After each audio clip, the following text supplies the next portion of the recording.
Hello everyone, welcome to my channel. Today I've got an Abus rock. This is an Abus 8355 and it's the Z-bar series. The Z-bar is for key retention. If you have the Z-bar in, which this one does, it won't let you take the key out. You have to lock it in order to remove the key. So it is key retaining. If I take that Z-bar out, it would come out. I would be able to turn it all the way back and pull the key out while the shackle is still open. So the story with this lock is it came to me from BB Telpix 66 on Reddit. You can find him on Instagram as well. It's BB Telpix. That's B as in boy, Tel Tel, and Pix Pix. He does a lot of stuff with American locks on his Instagram, and he's also getting back onto his YouTube, which is BBTel, BBTEL. So he sent me this lock because he had bricked it. He was progressive pinning it. He put 2 pins in the front, put the core back in, put it all back into the lock, screwed it in and closed the shackle, and then he tested the key. And when he did that, it turned, but it did not open. The reason it didn't open is, I have another 83 core here. This tailpiece comes out, and he had the tailpiece out, and when he put the lock back in, no tailpiece means when you turn it, nothing to interact with the actuator. He did have the Z-bar in there, which made it a little bit tougher to get it unlocked. So I ordered a Sparrow's bypass tool. I got it in there and I was turning, and with the Z-bar, so normally you'd have these little nubs that you can push on to actuate, which is still difficult to get. But then there was a Z-bar laying in there, which meant I could only hit the top of those nubs.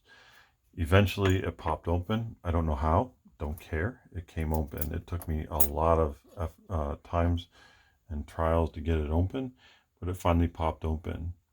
It was like picking a lock for the first time. You don't know why it opened, it just did, and you're like, how'd I do that? But I wasn't going to try to repeat it, that's for sure. So it came open, I repinned it, so I know what's in here. There are 4 spools and then a serrated pin in number 5.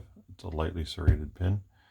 And BB Telpix has asked me to pick this and kind of explain what I'm doing. So first, my tension wrench, out of the standard top of the keyway set that you get from Sparrows, I bent the 2 heaviest ones because those are the ones I use the most. I bent them at a 45-degree angle right at the edge of the knurling, and the reason I did that is it allows my finger to lay here. If it was straight and I got counter rotation, I have nowhere for my finger to go. This way I can still release some pressure with the counter rotation. So I'm going to pick this as I would, not knowing what's in here. I'm going to touch each of the pins, and I got a little slight click on 2, and then 4 had some clicks, and 5 put me into a false set. And I'm just barely holding this pick in place. And as I come off of number 5, I'm going to look for number 4 and give it a test. And when I touched it, it actually fell into a set position as well. Now I got to make sure that I'm on 3. 3 is a high lift, so I got to kind of move the pick so that I stay on the tip of the pin. And I wasn't even pushing hard enough to keep myself into that false set, so that's how light of pressure I use. Sometimes it doesn't even go into that false set.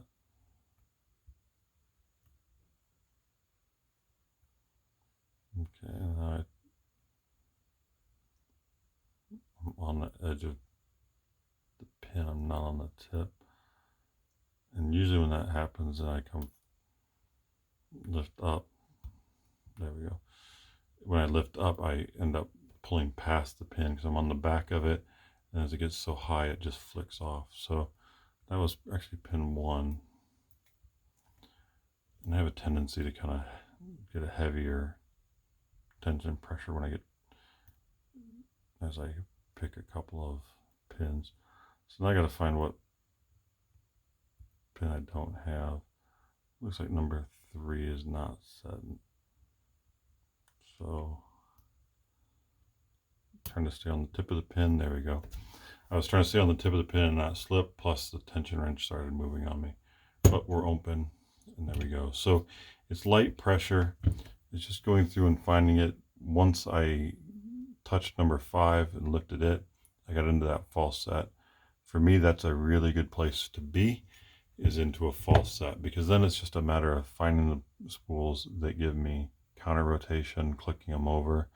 Sometimes you lose a false set, but generally, like with this lock, it's just a matter of going back through and lightly touching the pins and knocking it back into place. Sometimes they'll fall further, but with this one, it's just a matter of like lightly touching. Like if I'm on 5 to 4, then 3, if 3 loses a counter rotation, I can just go back and usually touch 4, and it puts me back into the false set. Then I move up to 2, and then 1, with the same type of process.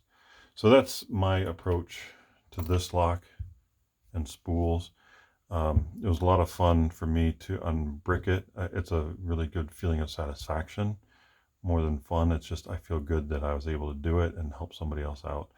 So I'm going to package this back up and send it back to BB Telpix. That's all I have. Thank you very much, and have a great rest of your day.